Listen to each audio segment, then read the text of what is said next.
The diner was warm. The coffee was hot. And the moment she said yes to a stranger asking for a seat, everything shattered. Sergeant Maya Cole didn't flinch when danger walked through the door. She'd been trained not to, but when a disabled man on crutches sat down beside her, her Navy SEAL K9 went rigid, ears flat, body coiled, a low growl vibrating through the floor. Not at him, at something else. 3 men, watching, waiting, closing in. The man beside her wasn't asking for kindness. He was running out of time, and Titan, her war dog, knew it before anyone else did. Stay with me until the very end of this story. Like this video and drop a comment with your city so I can see how far this story has traveled. The bell above the diner door chimed soft and easy, the kind of sound that belonged to a Saturday morning where nothing bad was supposed to happen. Maya Cole didn't look up right away. She sat in the back corner booth, one hand wrapped around a ceramic mug that was too hot to hold comfortably, but she held it anyway. The other hand rested on Titan's head, 110 pounds of Belgian Malinois stretched out beneath the table, calm but alert, his amber eyes tracking every person who walked past. The diner smelled like burnt coffee and butter. Sunlight cut through the smudged windows in long, lazy angles, catching dust in the air. A jukebox in the corner played something old and scratchy. Patsy Cline, maybe. Maya didn't know. She wasn't here for the music. She was here because it was quiet, because no one knew her name. Because for the first time in 3 months, she wasn't on a base, wasn't on a mission, wasn't being saluted or debriefed or watched. She was just a woman in a booth with a dog and a cup of coffee. At least that's what she told herself. The uniform said otherwise. Navy dress blues, crisp, clean, medals she didn't talk about pinned across her chest. She'd come from a ceremony, some veterans event she'd been voluntold to attend, and hadn't had time to change. Didn't really want to either. The uniform was armor. It kept people at a distance. Most people. The waitress who'd filled her cup 3 times without asking had already tried twice to start a conversation. Maya had smiled politely, said thank you, and gone back to staring at the steam rising off her coffee. She wasn't rude. She just wasn't interested. Titan shifted slightly, his head lifting an inch. His ears swiveled toward the door before Maya even heard it open again. She glanced up. A man stepped inside. Mid-30s, maybe. Dark hair starting to gray at the temples. Wearing a faded jacket over a plain t-shirt, jeans that had seen better days. But it wasn't the clothes that made people turn. It was the crutches. Forearm crutches. The kind that wrapped around the arms and locked at the elbows. His left leg was fitted with a heavy-duty brace, metal framework visible through the denim, straps cinched tight around the thigh and calf. He moved slowly, deliberately, each step planned and controlled. The rubber tips of the crutches made soft taps against the tile floor. Tap, step, tap, step. The diner wasn't crowded, but it wasn't empty either. A couple sat near the window. An older man at the counter nursed a plate of eggs. A teenager scrolled through her phone in a booth near the restrooms. Every single one of them looked. Not openly, not cruelly, but they looked. The man, Ethan, though Maya didn't know that yet, paused just inside the doorway, scanning the room. His jaw was tight. His shoulders were squared in that way people do when they're trying not to seem small. Maya recognized it immediately. She'd seen it before. On soldiers coming back from deployment with injuries they were still learning to live with. On veterans sitting in VA waiting rooms staring at forms they didn't want to fill out. On people who'd been strong their whole lives and didn't know how to be anything else. Ethan's eyes swept the diner. Every booth had at least one person. Every stool at the counter was taken or had someone's jacket draped over it. No one moved. No one offered. Maya watched a woman near the window glance at Ethan, then quickly looked back down at her plate. The man at the counter turned his head slightly, saw the crutches, and went back to his eggs without a word. Ethan's expression didn't change, but something in his posture did. A slight sag, a flicker of resignation. He turned toward the door. Maya didn't think about it. "Hey!" Her voice wasn't loud, but it carried. Calm, direct. Ethan stopped. Turned. She nodded toward the empty seat across from her. "You can sit here if you want." He blinked. For a second he didn't move, like he was waiting for the punchline. "You sure?" His voice was quiet. rough around the edges, but not unkind. Yeah. Maya lifted her mug slightly. I'm not using it. Ethan hesitated, then nodded. Thanks. Tap. Step. Tap. Tap. Step. He crossed the diner slowly, and Maya could feel the weight of the room's attention shift. Not on him anymore. On her. The couple by the window whispered something. The man at the counter glanced over his shoulder. The teenager looked up from her phone, eyes flicking between Maya and Ethan like she was watching something unfold that she didn't quite understand yet. Ethan reached the booth and maneuvered himself carefully into the seat.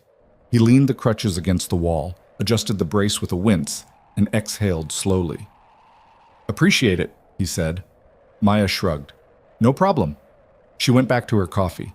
For a few seconds, there was just the sound of the jukebox and the sizzle of something frying in the kitchen. Then Titan moved. It was subtle. Most people wouldn't have noticed, but Maya did. The dog's head lifted, his ears pinned forward. His body went from relaxed to rigid in the space of a heartbeat. His eyes locked onto something. Not Ethan, but past him. Through him. Maya's hand stilled on the mug. Titan didn't break protocol. Not ever. He'd been deployed in Kandahar, Mosul, Baghdad. He'd cleared buildings, detected explosives, protected convoys. He didn't spook. He didn't react without reason. And right now, he was reacting. Maya didn't turn her head. She shifted her gaze, scanning the room in her peripheral vision. The couple by the window, still whispering. The man at the counter, still eating. The teenager, still on her phone.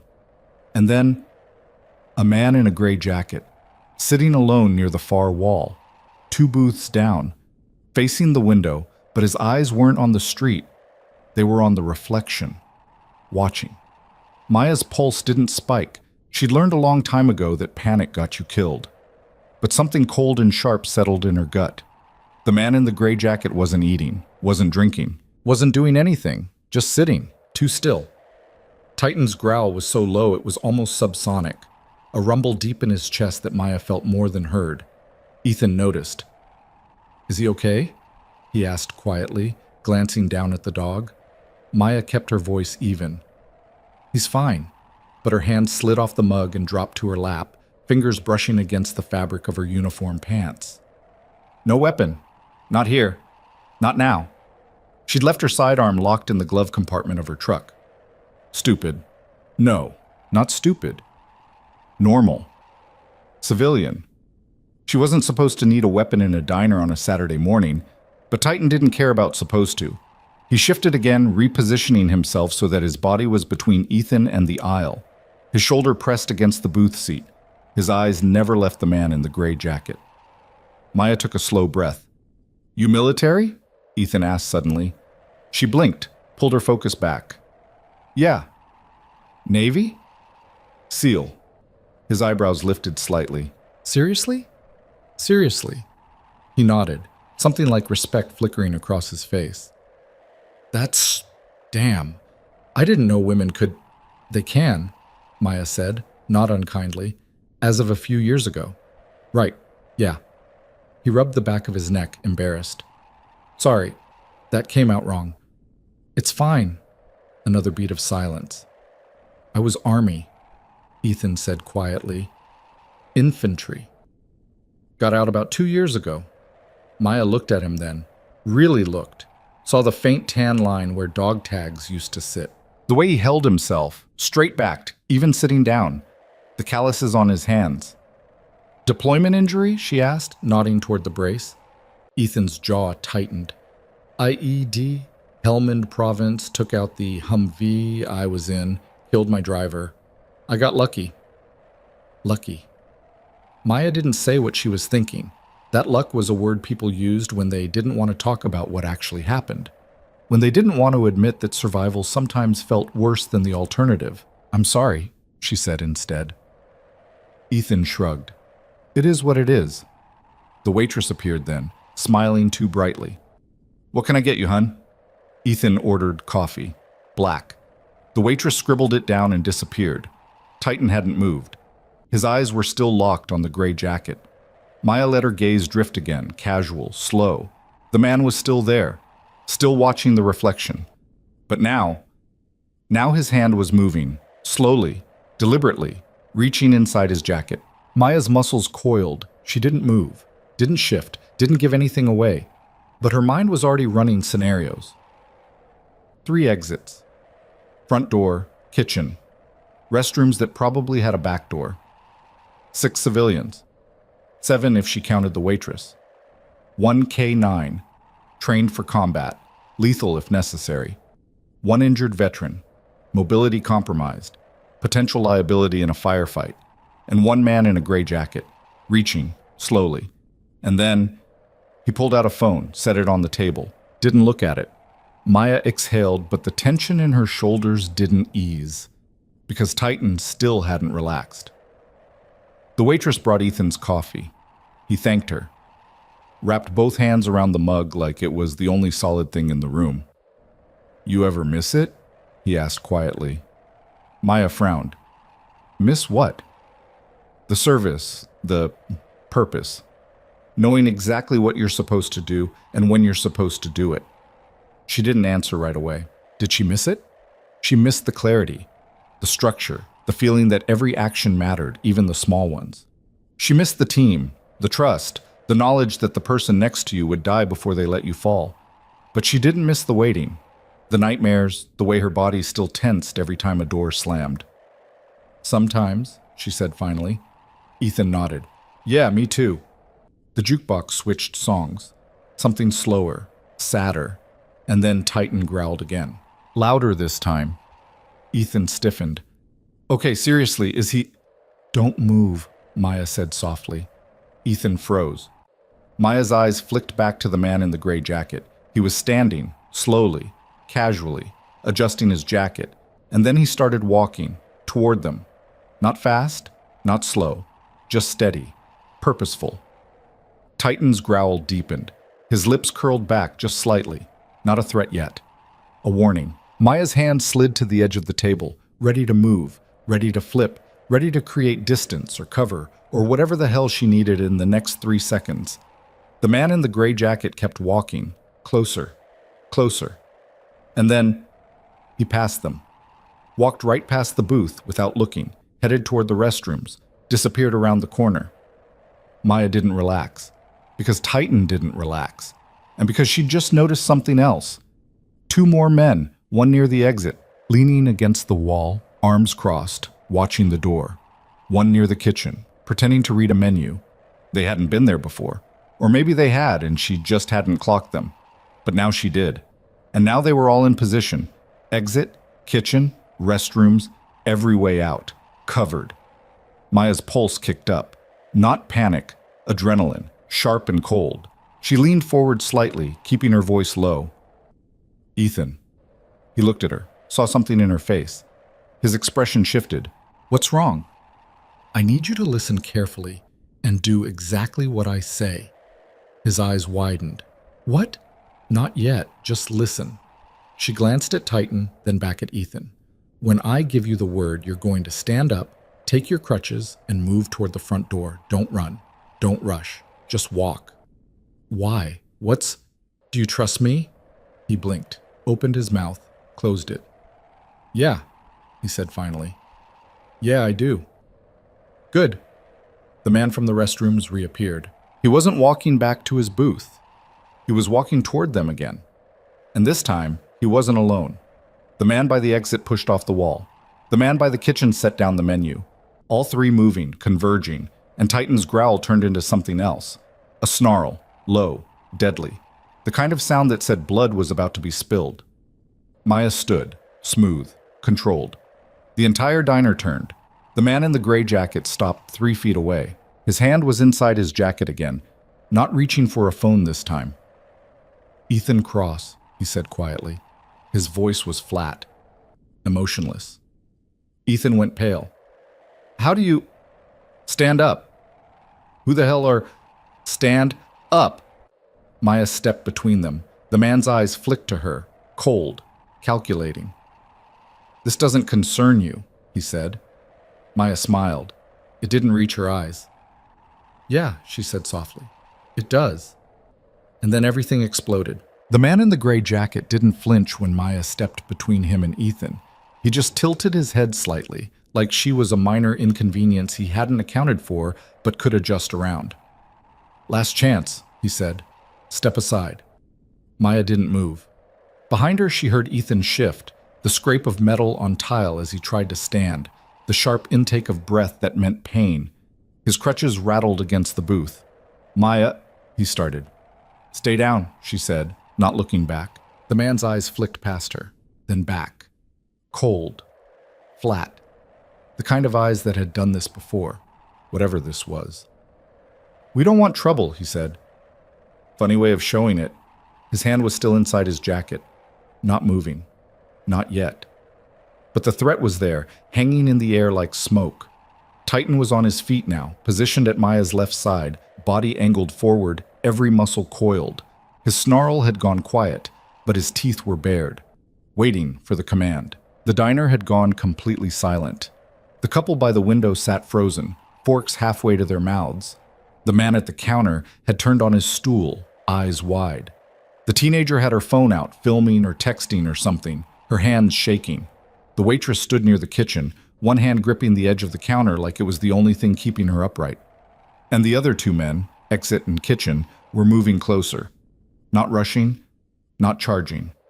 Just closing the circle, slow, controlled, professional. Maya's mind clicked through options.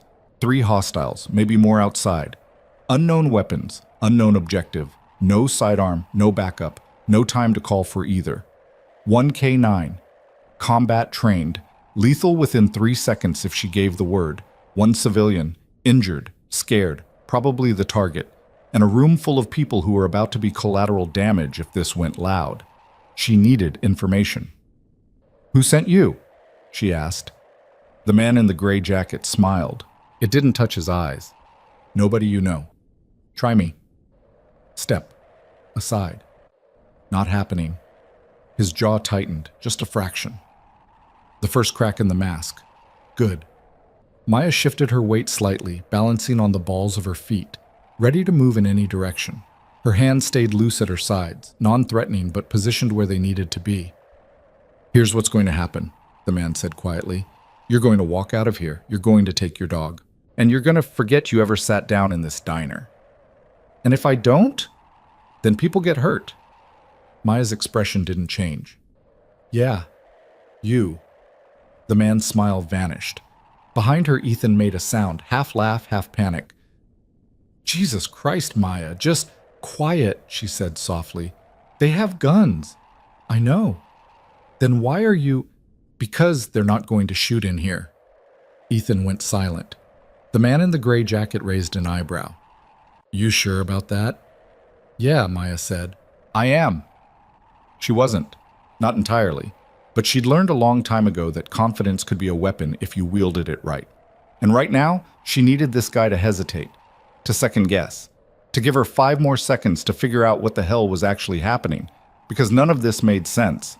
Ethan was a veteran, disabled, living on a pension, and whatever side work he could pick up. She'd clocked him the second he walked in. No wedding ring, no watch, clothes worn but clean, the kind of careful appearance someone had when they were holding it together by a thread. He wasn't rich, he wasn't connected, he wasn't anyone. So why did 3 men just walk into a public diner in broad daylight and corner him like he was worth dying over? "Ethan," Maya said quietly, still watching the man in front of her. "What did you do?" "Nothing," his voice cracked. "I swear to God I didn't—" "Something," the man in the gray jacket interrupted. "He did something, whether he knows it or not." Maya's eyes narrowed. "Explain." "Not my job." "Make it your job." The man by the exit shifted. His hand moved to his waistband, not drawing, just ready. Titan's growl vibrated through the floor again. Maya raised one hand slightly, not a gesture of surrender, just visible, controlled. "Easy." The man at the exit stopped moving. The man in the gray jacket watched her carefully now, reassessing. "You seal?" he asked. Maya didn't answer. "You are," he said. "I can tell. Posture, spacing, the way you're standing." He nodded toward Titan. Dog's military too, SOF probably. Which means you know how this works. Enlighten me. Orders are orders, targets are targets, and right now you're in the way of mine. So move me. His smile came back, colder this time. That's the plan. He moved fast, not toward Maya, toward the booth, toward Ethan. Maya's body reacted before her brain finished processing. Muscle memory from 1,000 drills, 1,000 scenarios, 1,000 moments where hesitation meant death. She stepped left, cutting him off, one hand coming up to deflect his arm as he reached past her. The impact was sharp, bone on bone, his forearm slamming into hers. He was strong, trained. His weight shifted immediately, trying to use momentum to push through. But Maya had been training since she was 18. She'd gone through BUD/S with men twice her size and learned how to break them in half when the situation called for it. She twisted, redirected his force, and drove her elbow into his ribs. Hard. The air left his lungs in a sharp hiss, and then everything went to hell. The man by the exit moved. The man by the kitchen moved.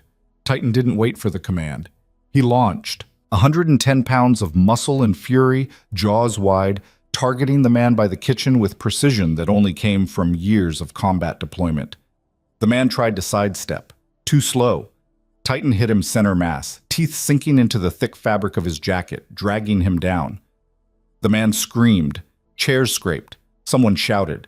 The teenager dropped her phone. The couple by the window bolted for the door, nearly knocking over the waitress in the process. Maya didn't watch. Couldn't afford to. The man in the gray jacket was already recovering, his hand finally pulling free from his jacket. Not a gun. A syringe. Maya's stomach dropped. Not a hit. An extraction. He swung the syringe toward Ethan, fast and desperate, aiming for the exposed skin of his neck. Maya caught his wrist mid-swing, twisted, and drove her knee into his thigh. He buckled. She didn't let go. Kept the pressure on his wrist, forcing his hand up and back until the tendon screamed. The syringe clattered to the floor.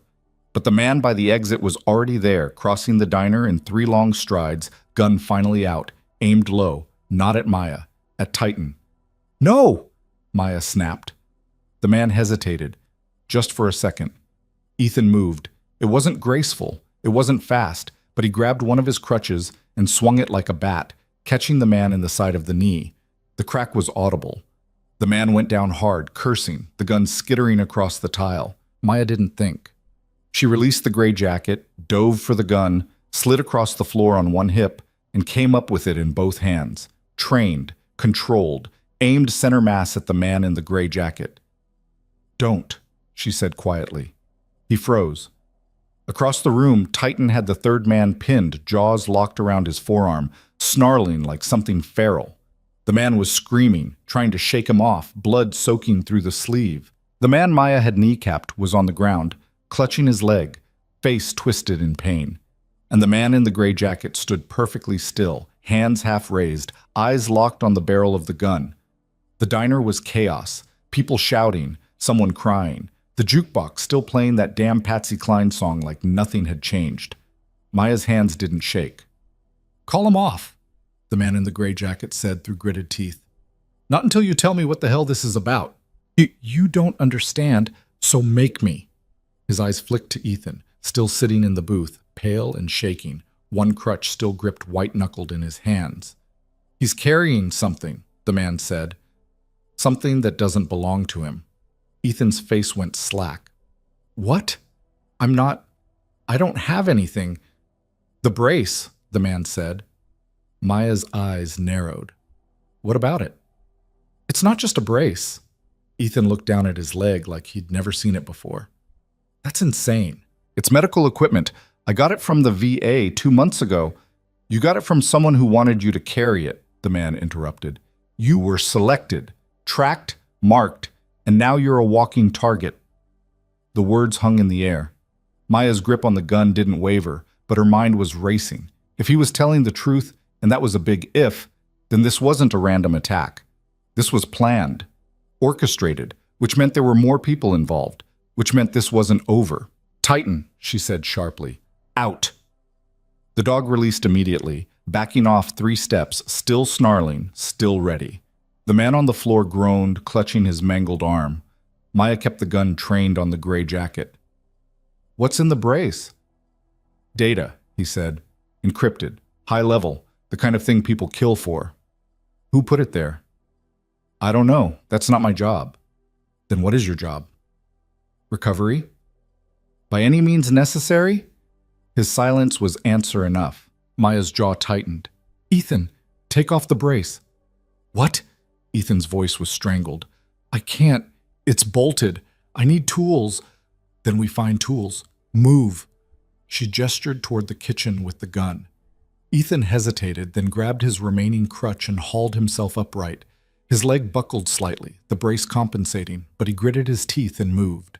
Maya backed up, keeping the gun on the gray jacket, eyes flicking between all 3 men. The one with the bleeding arm wasn't going anywhere. The one with the shattered knee was still on the ground, breathing hard. But the gray jacket was calculating. She could see it in his eyes, running scenarios, weighing odds. "Don't," she said quietly. "They'll send more," he said. "You know that, right? This doesn't end here." "Neither do I." He almost smiled. "You're going to get him killed." "Not today." Titan stayed between Maya and the men, low and ready, a living barrier. The waitress had disappeared into the kitchen, probably calling the cops. Good. Maya needed backup, needed this contained before it spilled out into the street. Ethan limped toward the kitchen door, moving as fast as he could, which wasn't fast enough. Maya followed, gun still trained, walking backward, eyes never leaving the threats. And then the gray jacket moved, not toward her, toward the window. He grabbed a chair, hurled it through the glass, and dove after it. The crash was deafening. Maya spun, instinct overriding caution, finger tightening on the trigger. But he was already gone. Through the window, into the street, running. "Damn it!" Maya hissed. She turned back. The man with the bleeding arm was crawling toward the exit. The man with the bad knee was trying to stand. She could shoot, should shoot. They were threats, active, armed. But there were civilians still in the diner, witnesses, cameras. And she wasn't on a battlefield anymore. Titan, guard. The dog moved immediately, positioning himself between the crawling man and the door, teeth bared. The man stopped crawling. Maya moved to the kitchen, gun still up, heart pounding. Ethan was leaning against the industrial sink, hand shaking so badly he could barely hold the crutch. "Maya, what the hell is happening?" "No time. Brace. Off. Now." "I told you I can't." She scanned the kitchen, spotted a toolbox on a shelf near the back door, grabbed it, threw it on the counter. "Make it work." Ethan stared at her, then at the toolbox, then back at her, and then, slowly, he set down the crutch and started pulling out tools. Screwdriver, wrench, pliers. His hands were shaking so badly, the screwdriver slipped twice before he got it into the first bolt. Maya kept the gun trained on the kitchen door, ears straining for any sound from the diner. Sirens, faint, but getting closer. Good. "Hurry," she said. "I'm trying." The first bolt came loose, then the second. Ethan's breathing was ragged, sweat beading on his forehead. The third bolt stuck. "Come on," he muttered. "Come on." It gave. The brace came apart in sections, metal struts, cushioned straps, hinges. And there, tucked inside the hollow frame of the thigh support, was a small black case, no bigger than a deck of cards, sealed, unmarked. Ethan stared at it like it was a live grenade. "I didn't know," he whispered. "I swear to God, I didn't. I believe you." Maya reached for the case. It was heavier than it looked, dense, the kind of weight that came from layers of shielding. Military grade, probably. Designed to survive impacts, water, fire, designed to be carried without detection.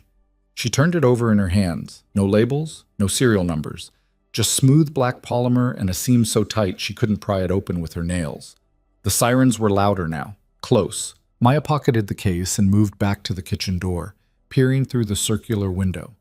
The man with the bleeding arm was on the floor, conscious but not moving. Titan stood over him, silent and deadly.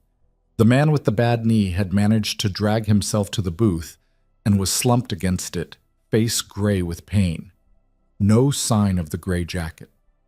The The front door burst open. 2 patrol officers, guns drawn, voices loud and sharp. "Hands! Let me see your hands!" Maya set the gun on the counter immediately, stepped back, hands visible. "I'm unarmed," she called. "Active duty Navy. My K-9 is trained. He won't engage unless threatened."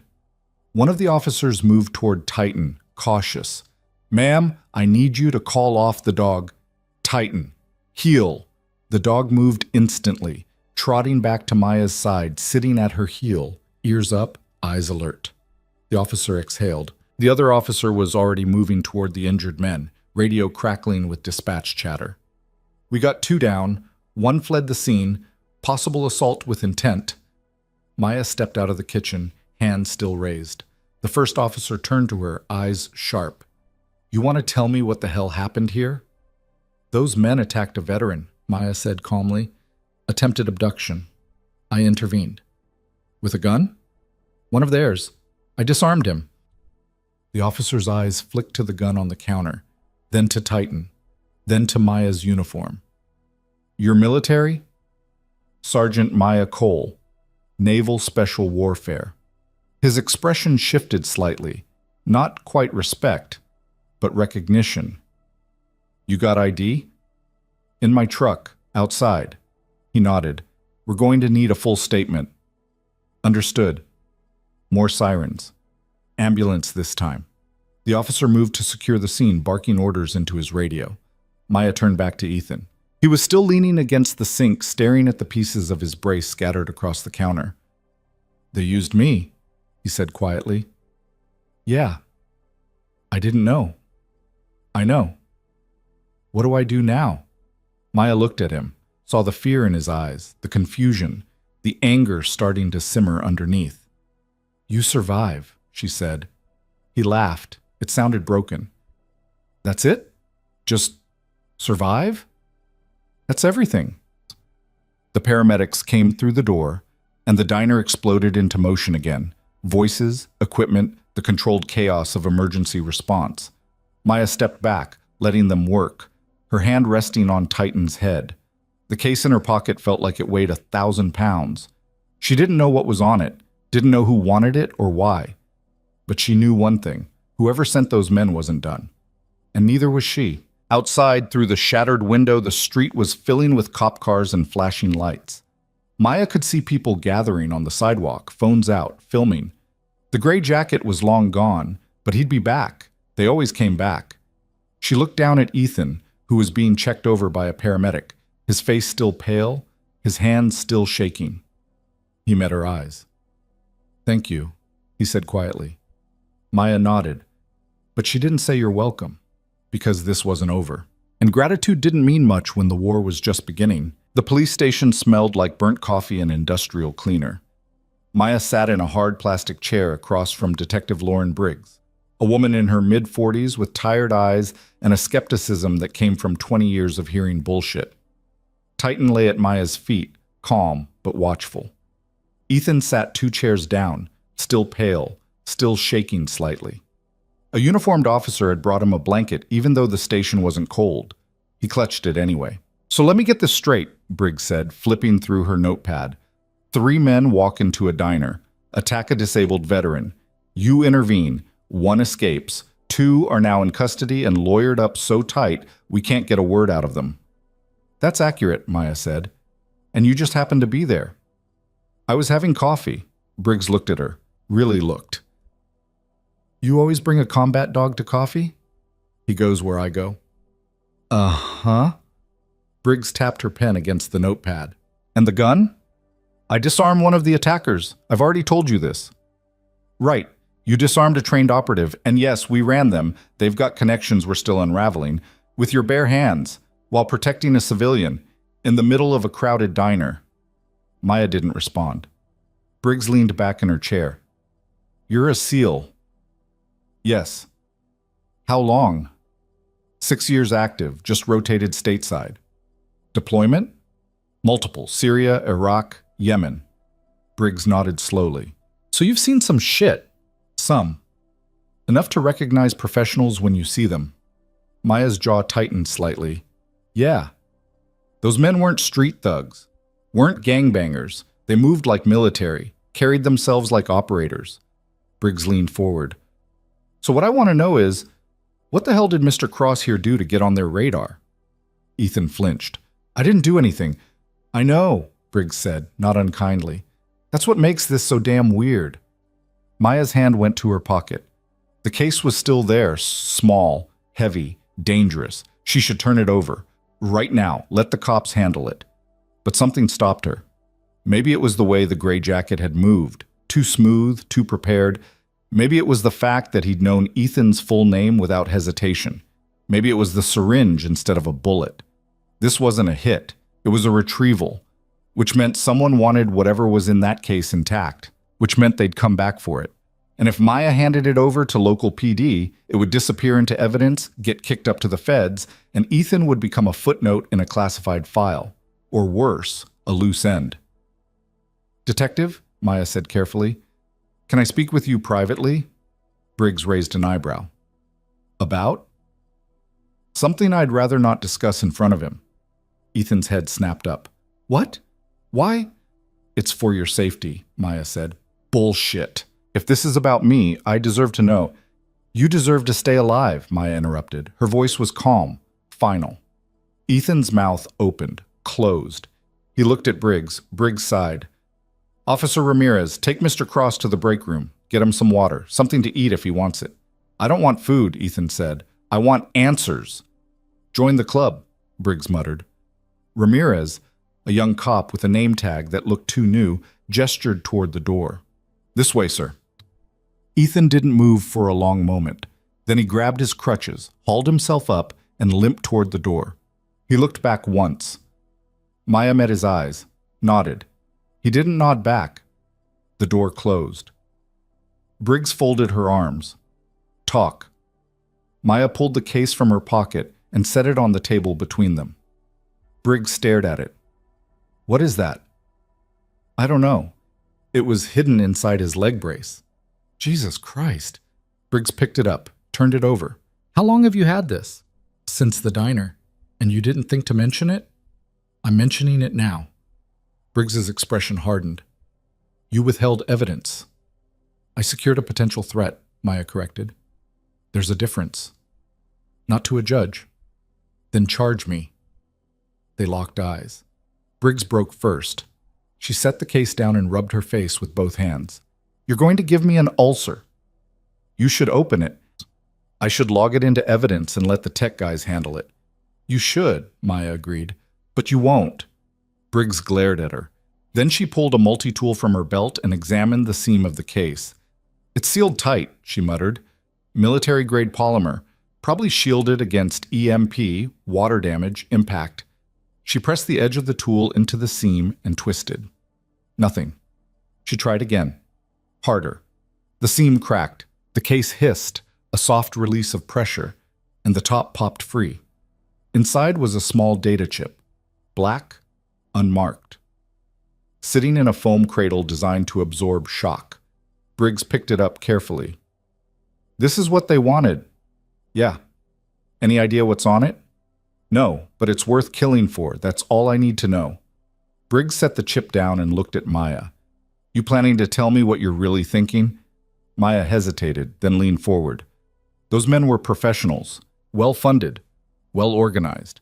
They didn't just stumble onto Ethan. They tracked him, waited for the right moment. And when things went sideways, one of them escaped clean. So whoever sent them has resources, reach, and they're not going to stop because 2 of their people got arrested. You think they'll come back? I know they will. Briggs was quiet for a moment. What do you want me to do? Protect him. We can put him in protective custody. For how long? A week? A month? Eventually, you'll run out of budget or manpower or both, and the second he steps outside, he's dead. Then what's your solution? Maya didn't answer right away, because the truth was, she didn't have one. Not yet. But she knew one thing. Ethan Cross had been used, turned into a courier without his knowledge. And now he was a target because of something he didn't even do.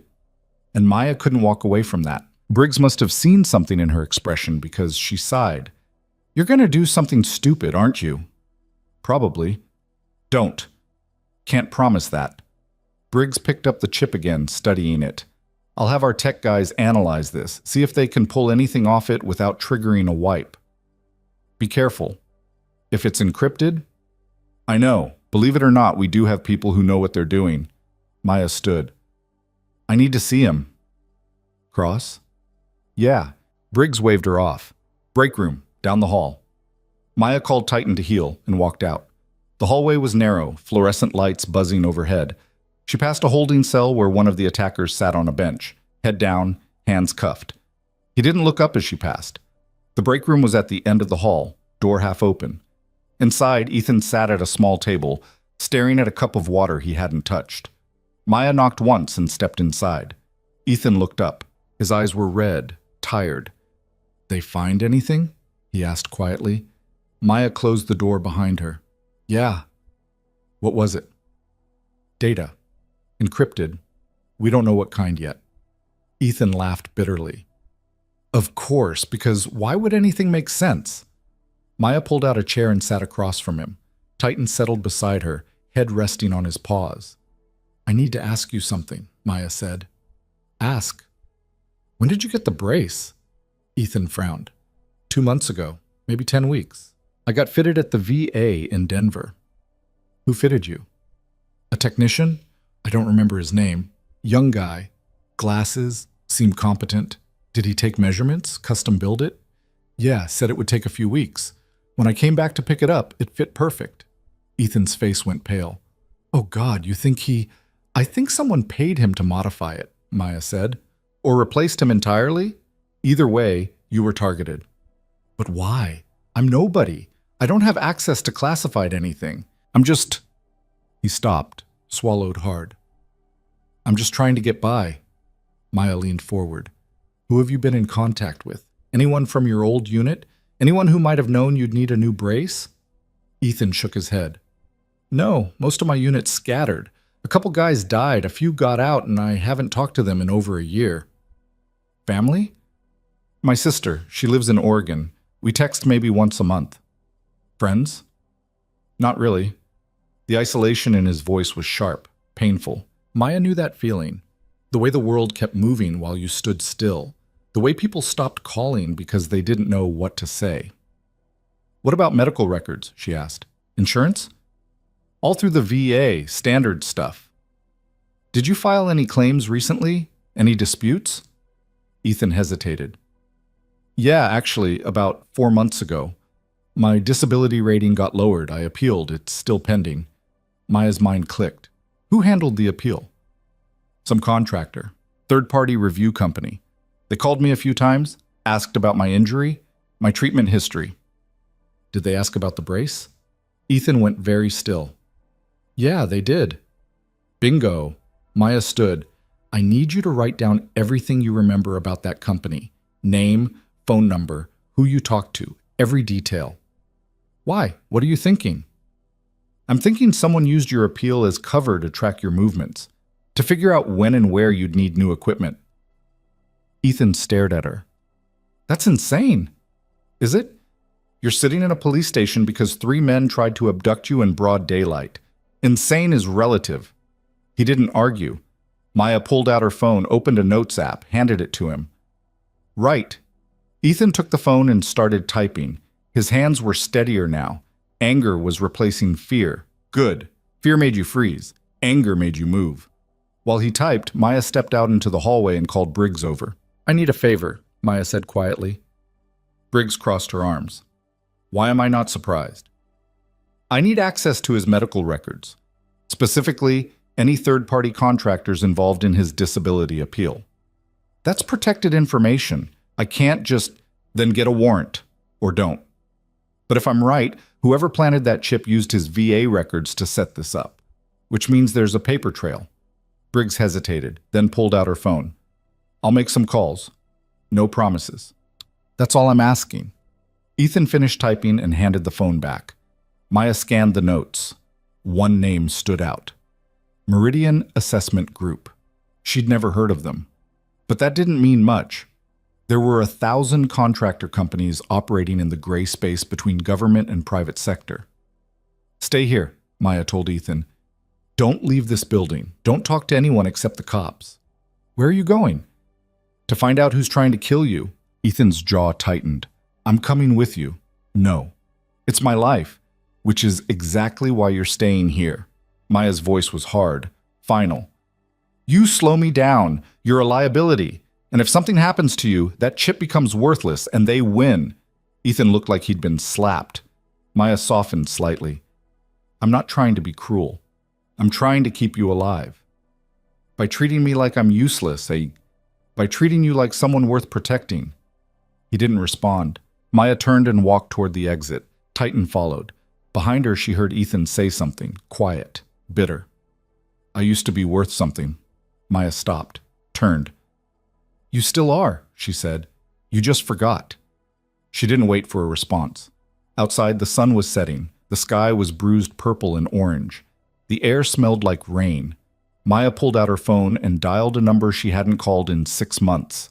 It rang 3 times. Then a voice answered, rough, familiar.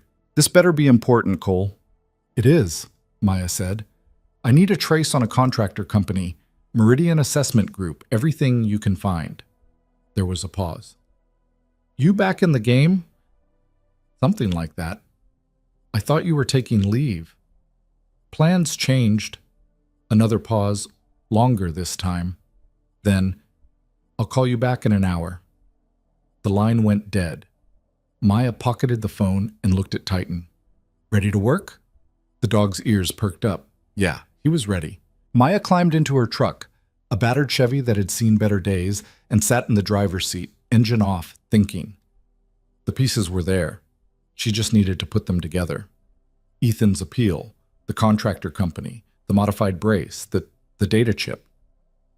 Someone had gone to a lot of trouble to move that chip without detection, which meant it was valuable. And if it was valuable, someone would pay to get it back, or kill to keep it hidden. Her phone buzzed. 40 minutes. Faster than expected. She answered. Talk to me. Meridian Assessment Group, the voice said. Registered in Delaware 2 years ago. Shell company. No physical office. No employees on record. Bank accounts trace back to a holding company in the Caymans. Who owns it? That's where it gets interesting. The holding company has ties to a private military contractor called Vanguard Solutions. Maya's blood went cold. She knew Vanguard. Everyone in the SOF community knew Vanguard. They were the kind of company that didn't officially exist but had contracts in every conflict zone on the planet. They recruited ex-military, paid well, asked few questions, and they had a reputation for cleaning up their own messes. You sure? Maya asked. Positive. I pulled financials. Vanguard funneled money through Meridian 6 times in the last year. Small amounts, untraceable unless you know what to look for. What were they paying for? No idea. But if I had to guess, intelligence, logistics, the kind of work you don't put on a balance sheet. Maya's grip tightened on the phone. Anything else? Yeah. Vanguard's CEO is a guy named Richard Hale, former Delta. Dishonorable discharge in 2015. Rumor is he sold classified intel to a foreign buyer. Never got prosecuted. Too connected. Where is he now? Last I heard, San Francisco. Runs the whole operation from a penthouse in the financial district. San Francisco. 6 hours north. Maya started the engine. Thanks, she said. Cole, whatever you're planning, I'll be careful. That's not what I was going to say. She waited. I was going to say don't get killed. I hate writing condolence letters. Maya almost smiled. Noted. She hung up and pulled out of the parking lot. Titan sat in the passenger seat, watching the road ahead. The rain started 20 minutes later, soft at first, then harder. The wipers struggled to keep up. Maya didn't slow down. Her phone buzzed again, a text from Briggs. Tech guys cracked the chip. It's not just data, it's access codes. To a federal weapons depot. Maya's stomach dropped. Another text. Someone's planning a heist. And your guy was the mule. Maya's hands tightened on the wheel. This wasn't just corporate espionage. This was terrorism, treason. And Ethan had been carrying it around for 2 months without knowing. She dialed Briggs. You need to move him, Maya said the second the line connected. Right now, protective custody. Federal safe house. Whatever it takes. Already in motion, Briggs said. But Maya, what? We got a hit on the guy who escaped. Facial recognition matched him to a contractor named Daniel Carver, former Marine, worked for Vanguard Solutions. Of course he did. He's still in the area, Briggs continued. We've got units looking, but he's not going to run, Maya said. He's going to finish the job. Then we need to... The call cut out. Maya looked at her phone. No signal. She frowned. They were on a main highway. There should be signal. Unless... The truck lurched. Hard. Something slammed into the rear bumper, sending the Chevy fishtailing across the wet asphalt. Maya's training kicked in. She turned into the skid, corrected, regained control. In the rear-view mirror, headlights. Close. Aggressive. A black SUV. Tinted windows. No plates. It accelerated. Hit her again. The impact was brutal. The truck spun, tires screaming, and Maya fought the wheel, muscles straining. Titan barked. Sharp. Angry. The SUV pulled alongside. The passenger window rolled down. A gun barrel appeared. Maya didn't think. She slammed the brakes. The truck decelerated hard. The SUV shot past. Maya cranked the wheel, spun the truck 180, and floored it in the opposite direction. The SUV's brake lights flared. It started to turn. Too slow. Maya was already gone. She hit 90. 95. The engine screamed. The SUV followed, faster, gaining. Maya's mind raced. She couldn't outrun them, not in this truck. She needed to outthink them. Up ahead, an exit. Rural road, no lights. She took it. The truck skidded onto gravel, fishtailed again, but held. The SUV followed. The road narrowed. Trees closed in on both sides. Rain hammered the windshield. Maya killed the headlights. Darkness swallowed the truck. She drove by memory, by instinct. Behind her, the SUV's lights swept the road. They were guessing now, searching. Maya took a hard left onto a dirt access road. Branches scraped the sides of the truck. She drove 50 yards. Stopped. Cut the engine. Silence. Except for the rain. Titan was tense beside her, ready. Maya's hand went to the glove compartment, pulled out her sidearm, checked the mag. 15 rounds. She waited. Headlights swept past the access road, continued, faded. Gone. For now. Maya exhaled slowly. Then her phone buzzed. Signal was back. A text. Unknown number. You can't protect him forever. Maya stared at the screen. Then she typed back. Watch me. She started the engine and turned back toward the highway, toward San Francisco, toward answers. And whoever was waiting at the end of this, they had no idea what was coming. The Vanguard Solutions building sat in the heart of San Francisco's financial district like a steel and glass monument to money and secrets. 32 floors, security cameras on every corner, private elevators that required biometric access. Maya sat in her truck across the street, watching. It was 3 a.m.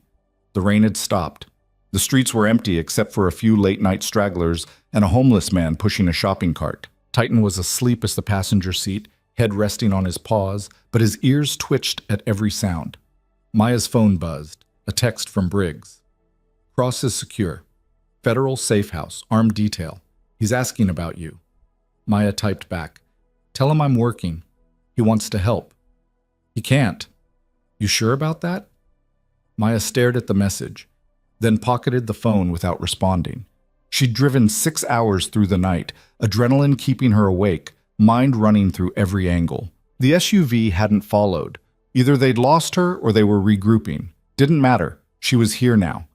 And Richard Hale, former Delta, dishonorable discharge, CEO of a company that trafficked in violence for profit, was 32 floors above her. Maya pulled up the building schematic on her phone. She'd hacked into the city planning database 2 hours ago. Not legal, not clean, but effective. 3 ways in. Main lobby, service entrance, underground parking. Main lobby was out. Too many cameras, too much exposure. Service entrance was possible, but it would be locked, alarmed, monitored. Underground parking. She zoomed in on the schematic. 2 levels. Access controlled by keycard. But there was a maintenance tunnel that connected to the sewer system. Old infrastructure. Probably hadn't been updated in years. Maya memorized the layout, then pulled up a different file. Richard Hale's personnel record. She'd called in another favor, this one from a contact at NCIS who owed her for a job in Kandahar. The file was heavily redacted, but enough was visible to paint a picture. Hale had been Delta for 8 years, decorated, respected. Then something happened in Iraq. An operation went sideways, civilians died. Hale claimed it was enemy action. An investigation said otherwise. The discharge came 6 months later. Dishonorable. No charges filed. Too many people wanted it buried. He'd founded Vanguard a year after that, and now he was running black market intelligence ops using disabled veterans as unwitting mules. Maya's jaw tightened. She'd seen men like Hale before, men who wore the uniform until it stopped serving them, men who twisted loyalty and sacrifice into profit margins. She grabbed her go bag from the back seat, tactical vest, night vision, sidearm, combat knife, flex cuffs. Titan woke up, ears alert. "You ready?" she asked quietly. He stood, stretched, shook himself. Yeah. He was ready. Maya checked her weapon, chambered around, holstered it. Then she stepped out of the truck and disappeared into the shadows. The maintenance tunnel entrance was 3 blocks away, hidden behind a chain-link fence in an alley that smelled like piss and rotting garbage. Maya cut the lock with bolt cutters, slipped inside and descended into the darkness. The tunnel was narrow, concrete walls slick with moisture. Water dripped from overhead pipes. Rats scattered at the sound of footsteps. Titan stayed close, his breathing steady, his body tense. Maya pulled on the night vision goggles. The world turned green and grainy. She moved quickly, silent, counting steps, matching them to the schematic in her head. 200 yards, turn left, another 100, access hatch on the right. There. She climbed the ladder, tested the hatch, locked. She pulled out a tension wrench and pick, worked the lock. It gave in 30 seconds. The hatch opened into a storage room in the basement of the Vanguard building. Shelves lined with cleaning supplies, mops, buckets, industrial chemicals. No cameras. Good. Maya hauled herself up. Titan followed. She closed the hatch behind them and scanned the room. One door, light bleeding through the gap at the bottom. She moved to the door, listened. Silence.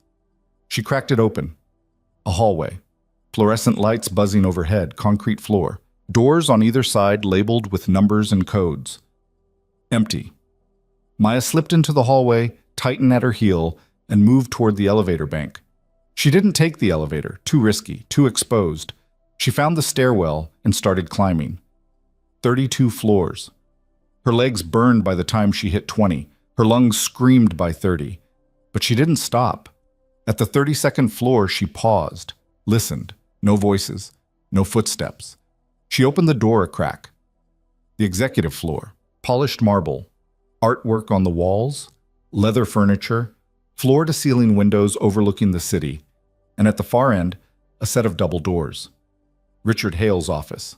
Maya moved quickly, stayed low, used the furniture for cover. Titan followed, silent as a shadow.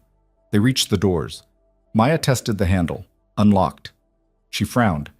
That didn't make sense. A man like Hale didn't leave his office unlocked in the middle of the night. Unless he was expecting someone. Maya's hand went to her sidearm. She pushed the door open. Inside, the office was massive. Mahogany desk, leather chairs, a bar in the corner. Windows that stretched from floor to ceiling, offering a view of the city lights below. And sitting behind the desk, backlit by the glow of a laptop screen, was Richard Hale. He didn't look up. "Sergeant Cole," he said calmly, "right on time." Maya's blood went cold. She stepped inside. Titan growled low, positioning himself between her and the desk. "Close the door," Hale said. Maya didn't move. Hale looked up. He was in his 50s. Silver hair cropped short, strong jawline, eyes that were sharp and calculating. He wore a tailored suit even at 3 in the morning. "Close the door," he repeated. "Or the sniper on the building across the street puts a round through your dog's skull." Maya's eyes flicked to the window. She couldn't see the sniper, but that didn't mean he wasn't there. She closed the door. "Good," Hale said. He leaned back in his chair. "Have a seat." "I'll stand." "Suit yourself." He gestured to Titan. "Impressive animal. Belgian Malinois, correct? SOF trained?" Maya didn't respond. Hale smiled. I did my homework on you, Sergeant. 6 years with the teams, multiple deployments, commendations, a reputation for being difficult to kill. You're wasting my time. Am I? Hale closed the laptop. You drove 6 hours to break into my building, climbed 32 floors, walked into my office, and now you're standing there with a gun on your hip, trying to decide if you're going to shoot me or ask questions first. Maya's hand stayed near her holster. I'm leaning toward shooting. I don't doubt it, but you won't, because you want answers, and I'm the only one who has them. You used Ethan Cross. I used a delivery system, Hale corrected. Mr. Cross was simply available. He's a veteran, disabled, trying to survive. And because of that, he was perfect. No one looks twice at a man on crutches. No one suspects he's carrying classified intelligence. Access codes to a federal weapons depot. Hale raised an eyebrow. You've been busy. Who are you selling them to? That's not your concern. It is when you turn American soldiers into criminals without their knowledge. Hale stood, walked to the bar, poured himself a drink. Whiskey. Neat. You want to talk about criminals? He said quietly. Let's talk about the government you serve, the one that sends boys and girls into war zones with promises of honor and purpose, then throws them away the second they're no longer useful. That's not what happened to you. Hale turned. His eyes were cold. Isn't it? I gave 8 years to Delta, bled for this country, watched friends die. And when an operation went wrong, when civilians got caught in the crossfire because intel was bad and command was incompetent, they hung me out to dry. You killed innocent people. I followed orders. And when the orders were wrong, you didn't stop. Hale took a sip of whiskey. You don't know what you're talking about. I know enough. He laughed. It was a bitter sound. You think you're different? You think the blood on your hands is cleaner because you followed the rules? Maya's jaw tightened. I didn't turn my back on the oath I took. No, you just buried it under layers of justification and obedience. He set the glass down. We're the same, Cole.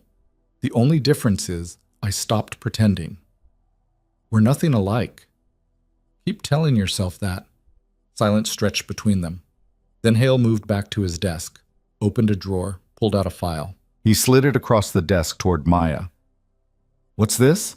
She asked. Your future, if you're smart. Maya didn't touch it. Open it, Hale said. She hesitated, then stepped forward, flipped the file open. Inside were photos, documents, bank statements, and at the top, a contract, Vanguard Solutions, employment offer, salary, $300,000 a year, plus benefits, plus bonuses. Maya stared at it. You're good, Cole, Hale said. Better than most of the people I've hired. And I could use someone like you. Someone with your skills, your training, your moral flexibility. I'm not flexible. You broke into my building, climbed 32 floors. You're standing in my office in the middle of the night with a loaded weapon. He smiled. You're flexible enough. Maya closed the file, slid it back across the desk. I'm not interested. You should be, because the alternative is you walk out of here with nothing. No answers, no justice. And Ethan Cross remains a target for the rest of his life. Maya's eyes narrowed. What are you saying? I'm saying the codes are already sold, the deal is done, and the people who bought them, they don't care about you. They don't care about Cross. They care about getting what they paid for. Then give them back the codes. Can't. They're encrypted with a biometric lock. Cross's fingerprint. Without him, the codes are useless. Maya's stomach dropped. You see the problem now, Hale said. Even if you protect him, even if you hide him, eventually they'll find him. And when they do, they'll take what they need, one finger at a time. Not if I stop them. You can't stop them. You're one person. I'm enough. Hale studied her, then nodded slowly. Maybe you are, but it doesn't change the reality. This is bigger than you, bigger than Cross, bigger than me. Then who's pulling the strings? Hale didn't answer. Maya stepped closer. Who bought the codes? Still nothing. Tell me. Hale picked up his glass, drained it, set it down. A syndicate, he said finally. International, well-funded, connected. They've been buying weapons, intel, access codes for months, building an arsenal. For what? I don't know, and I don't care. I got paid. That's all that matters. Maya's hand moved to her sidearm. Hale saw it, didn't flinch. You shoot me. You get nothing, he said calmly. The syndicate's identity dies with me, and Cross dies with them. Then I'll make you talk. You won't, because you're not like me. You still have lines you won't cross. Maya's finger brushed the grip of her gun. Titan growled, and then the door burst open. Daniel Carver, the man from the diner, the one who'd escaped, stood in the doorway, gun raised, aimed directly at Maya's head. Don't move, he said. Maya froze. Carver stepped inside. His face was bruised, his jacket torn, but his eyes were steady, focused. Put the gun on the desk, he said. Maya didn't move. Now. She slowly pulled her sidearm, set it on the desk. Hale picked it up, checked the chamber, smiled. Good, he said. Now we can talk like adults. Carver kept his gun trained on Maya. She alone? Yes, Hale said. Our sniper confirmed it. What about the dog? He's not a threat, as long as she cooperates. Maya's mind raced. Two hostiles, one armed, one holding her weapon, no backup, no exit. But she wasn't done yet. You made a mistake, she said quietly. Hale raised an eyebrow. Did I? You assumed I came here alone. Carver's expression flickered, just for a second. Hale's smile faltered, and then Maya's phone buzzed. Loud, insistent. Hale glanced at it. Answer it. Maya pulled it from her pocket, looked at the screen. Briggs. She answered. Put it on speaker. Cole. Briggs' voice crackled through. We've got federal agents en route to your location. ETA, 3 minutes. I suggest you don't do anything stupid before they arrive. Hale's expression went cold. Carver shifted. Boss? Quiet. Briggs continued. We cracked the syndicate. Turns out they've been under FBI surveillance for 6 months. And when we told them about the access codes, they got very interested in Richard Hale. Hale's jaw tightened. So, here's how this is going to work, Briggs said. You're going to put down your weapons. You're going to sit tight. And you're going to let the feds take you into custody, or Cole's dog rips out your throat, and we claim self-defense. Silence. Then Hale laughed. You're bluffing. Am I? Briggs said. Check your window. Hale turned. Outside, red and blue lights were flooding the street below. Dozens of them. FBI, ATF, local PD. The building was surrounded. Carver swore under his breath. Hale set the gun down slowly. Smart move, Briggs said. Cole, you good? Yeah, Maya said. I'm good. Feds are coming up now. Don't shoot anyone. No promises. Briggs hung up. Maya looked at Hale. You were saying something about lines I won't cross? His expression was unreadable. The door opened again. Federal agents in tactical gear flooded the room, weapons raised, voices sharp and commanding.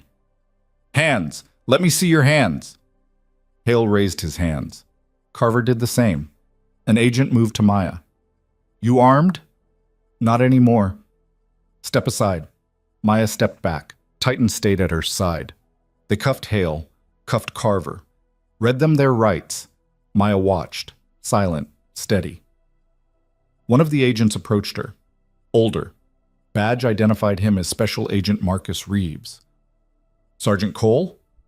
Yeah. Hell of a night. Yeah. You got a statement for me? Later. Right now, I need to check on someone. Reeves nodded. Understood. We'll be in touch. Maya turned and walked out of the office. Titan followed. Outside, the sun was starting to rise. The sky was bruised orange and pink. The city was waking up. Maya stood on the sidewalk, watching the agents load Hale and Carver into separate vehicles. Her phone buzzed. A text from an unknown number. She opened it. Thank you. It was from Ethan. Maya stared at the message for a long moment. Then she typed back. You're safe now, because of you, because you didn't give up. There was a pause. Then another message. What happens now? Maya looked at Titan, at the city. At the sunrise. Now you live. She pocketed the phone and started walking toward her truck, toward whatever came next, because the fight was over. But the story wasn't. Not yet. The drive back took 8 hours. Maya didn't stop except for gas and to let Titan stretch his legs. She bought coffee at a rest stop somewhere outside Sacramento, burnt and bitter, but it kept her awake. Her phone buzzed every 20 minutes. Briggs, Agent Reeves, her commanding officer, all wanting statements, debriefs, explanations. She ignored most of them. There was only one person she needed to talk to. By the time she pulled into the parking lot of the federal safe house, the sun was high and hot. The building was nondescript. 2 stories, beige siding, surrounded by a chain-link fence with cameras mounted at every corner. 2 agents stood at the entrance. They checked her ID, ran Titan through a sweep, waved her through. Inside, the air smelled like disinfectant and stale coffee. A female agent led her down a narrow hallway to a room at the end. "He's in there," the agent said. "Been asking about you since yesterday." Maya nodded. "Thanks." The agent opened the door and stepped aside. Ethan was sitting on a couch near the window, staring out at the parking lot. He'd changed clothes, jeans and a plain gray t-shirt that didn't quite fit. His crutches leaned against the armrest. He turned when he heard the door. His face was different, still tired, still carrying weight, but something had shifted. The resignation was gone, replaced by something sharper, harder, anger, maybe, or determination. "Maya," he said. She stepped inside. Titan followed. The door closed behind them. Ethan's eyes went to the dog, then back to her. "You look like hell. Feel worse." "You get him?" "Yeah. Hale's in custody, so's Carver. The feds are tearing apart Vanguard as we speak." Ethan exhaled slowly, like he'd been holding his breath for days. "It's really over? For you?" "Yeah." "For me?" She shrugged. "I've got about 40 hours of paperwork ahead." He almost smiled. Then his expression sobered. "I heard what you did, breaking into the building, confronting Hale. The agent said you walked into his office alone." "I wasn't alone. I had Titan." "You know what I mean." Maya sat down in the chair across from him. Titan settled at her feet. "I did what needed to be done. You risked your life. For me. A stranger. You're not a stranger anymore." Ethan looked at her. Really looked. "Why? Why what? Why did you help me? You didn't know me. Didn't owe me anything. You could have walked away in that diner. Let those men take me. Gone back to your coffee." Maya was quiet for a moment.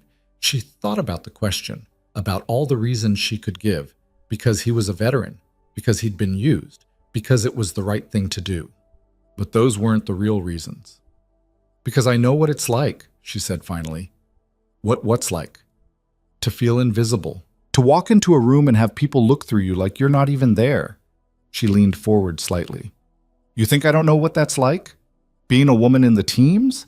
Having to prove myself every single day just to earn the same respect men get by default?"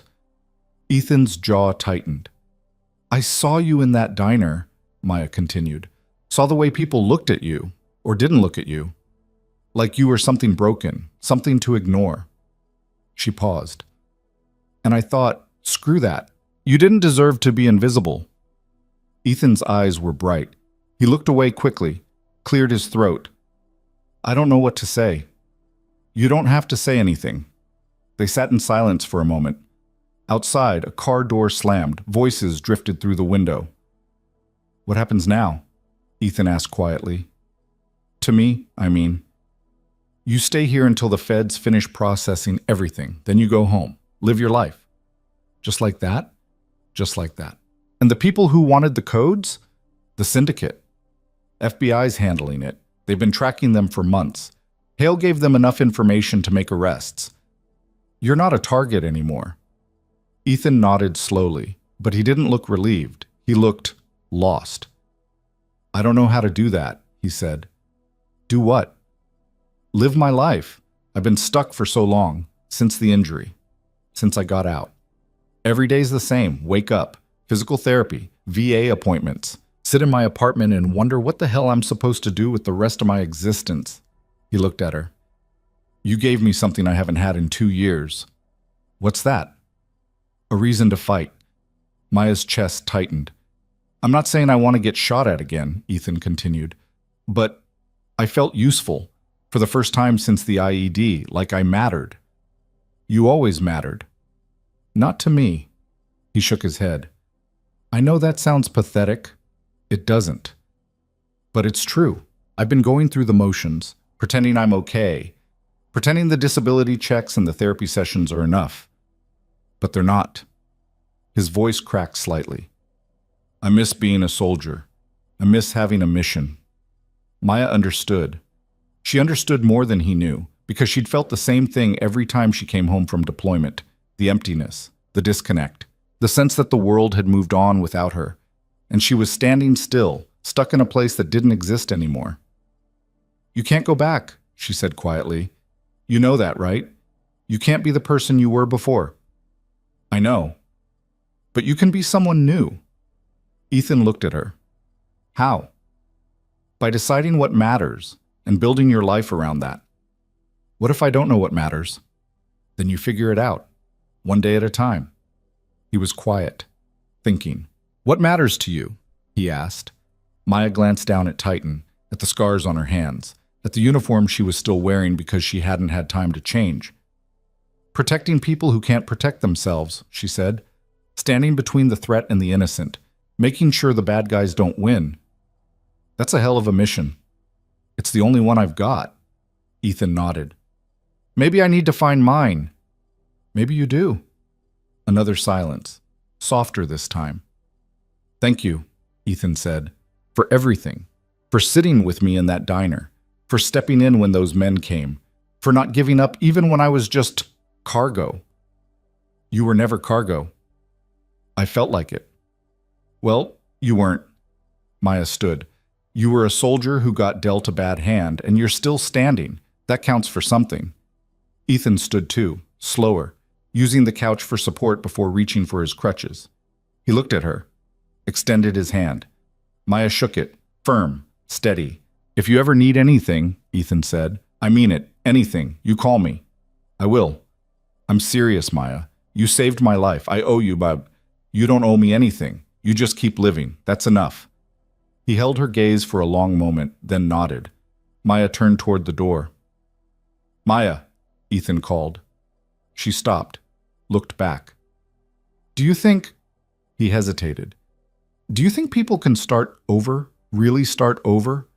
Maya thought about Hale, about the choices he'd made, the lines he'd crossed, the way he'd justified everything by blaming the system that had failed him. She thought about herself, about the nights she couldn't sleep, the missions that haunted her, the faces of people she couldn't save. Yeah, she said finally. I think they can, as long as they're willing to do the work. Ethan nodded. Then I guess I better get started. Maya smiled, just a little. Good luck, soldier. You too. She walked out. 3 days later, Maya sat across from her commanding officer in a windowless office at Naval Base Coronado. Commander Sarah Vickers was 52, tough as steel, and had zero tolerance for excuses. She'd been in the Navy longer than Maya had been alive, and her reputation for chewing out junior officers was legendary. She tapped a pen against the folder on her desk. Maya's file. So, Vickers said, let me see if I've got this straight. You were on leave, sitting in a diner, minding your own business, and you just happened to stumble into a federal operation involving weapons trafficking, corporate espionage, and international crime syndicates. That's accurate, ma'am. And instead of calling it in, you decided to handle it yourself. I didn't have all the information at the time, but you had enough to know it was dangerous. Yes, ma'am. Vickers leaned back in her chair. You broke into a private building, confronted a hostile target without backup, put yourself and a civilian at risk. The civilian was already at risk. I mitigated the threat. By going rogue. By doing what needed to be done. Vickers stared at her. You're a piece of work, Cole. I've been told that before, ma'am. I bet you have. Vickers opened the folder, scanned the pages. The FBI sent me a report. Said you were instrumental in dismantling a smuggling operation that's been on their radar for 6 months. Said without your intervention, they wouldn't have had enough evidence to move forward. Maya didn't respond. They also said you're reckless, insubordinate, and have a tendency to ignore the chain of command when it suits you. I don't disagree with that assessment. Vickers looked up. You should, because reckless gets people killed. I'm not dead. Yet. Silence. Then Vickers closed the folder. Here's the problem, Cole. You're one of the best operators I've ever seen. You've got instincts most people spend a career trying to develop. You're loyal, brave, willing to put your life on the line for the mission. Thank you, ma'am. But you're also a loose cannon, and loose cannons are liabilities. Maya's jaw tightened. I can't have someone on my team who thinks the rules don't apply to them, Vickers continued, who goes off script the second things get complicated, who prioritizes their gut over orders. Understood. Do you? Because from where I'm sitting, you don't seem to understand anything except how to charge headfirst into danger and hope it works out. Maya met her eyes. It did work out. This time. What about next time? What about the time after that? I can't predict the future, ma'am. No, but you can learn from the past. Vickers leaned forward. You want to stay in the teams, Cole? You want to keep doing this work? Yes. Well, then you need to figure out how to balance your instincts with discipline, how to be a soldier and a thinker, because right now you're all action and no strategy. The words stung, but Maya didn't argue, because Vickers was right. She had charged in. She had ignored protocol. She had made decisions based on gut feeling and adrenaline, and she'd gotten lucky. But luck ran out eventually. I'll do better, Maya said quietly. Vickers studied her. You mean that? Yes, ma'am. Good. Vickers picked up another folder, slid it across the desk. Then you're going to like this. Maya opened it. Inside was a transfer order, Naval Special Warfare Development Group, DevGRU, the most elite unit in the Navy. Her breath caught. You've been recommended for selection, Vickers said, pending a review of your recent extracurricular activities. If you pass, you'll be the first woman to serve in that capacity. Maya stared at the paper. It won't be easy, Vickers continued. They'll push you harder than you've ever been pushed. They'll test you in ways you can't imagine. And if you screw up, if you go rogue again, you're done. No second chances. I understand. Do you want it? Maya looked up, met Vickers' eyes. Did she want it? Hell yes, she wanted it. Yes, ma'am. Vickers nodded. Then make me proud. And for the love of all that's holy, stop getting into fights in diners. Maya almost smiled. I'll try, ma'am. Dismissed. Maya stood, saluted, walked out of the office. Outside, Titan was waiting, tail wagging. She crouched down, scratched behind his ears. We did good, boy, she said quietly. Titan licked her face. Yeah, they did good. 2 weeks later, Maya sat on a bench in a park near the waterfront. The sun was setting, the sky was streaked with orange and purple. Families walked past, kids on bikes, couples holding hands, joggers with headphones in. Normal life. Maya watched them, wondering what it felt like to live like that. To go through a day without checking exits, without scanning for threats. She wasn't sure she'd ever know. Footsteps approached. She looked up. Ethan Cross stood a few feet away. No crutches this time, just a cane, and a brace that was sleeker, lighter, his. He looked better, stronger, like he'd been sleeping, eating, living. Hey, he said. Hey, mind if I sit? Go ahead. He lowered himself onto the bench, carefully, but without the grimace she'd seen before. You look good, Maya said. Thanks. Physical therapy's been kicking my ass, but in a good way. He set the cane beside him. I started volunteering at a VA center, helping other vets navigate the system. Paperwork, appeals, that kind of thing. That's great. It's something. He looked at her. What about you? Still saving the world? Trying to. I heard you got selected for something big. Can't tell me what, but it's big. Where'd you hear that? Detective Briggs, she called to check in, said you're about to become a legend. Maya shook her head. I'm just doing my job. That's what legends say. They sat in silence, watching the sunset, listening to the sounds of the park. I wanted to thank you again, Ethan said, for everything. You already did. I know, but I needed to say it one more time, because I've been thinking a lot about that day, about what would have happened if you hadn't been there. You would have figured it out. I wouldn't have. I'd be dead. Or worse. He looked at her. You didn't just save my life, Maya. You reminded me I had one worth saving. Maya's throat tightened. So thank you, Ethan said, for seeing me when no one else did. She nodded, didn't trust herself to speak.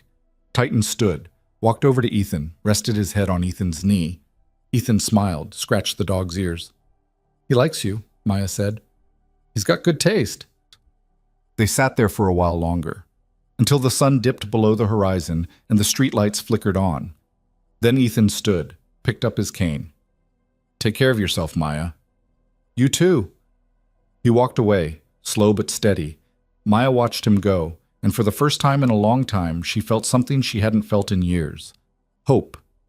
Not for herself, for everyone who'd ever been overlooked, underestimated, written off, because the world was full of people like Ethan Cross, people who just needed someone to see them, to stand with them, to remind them they mattered.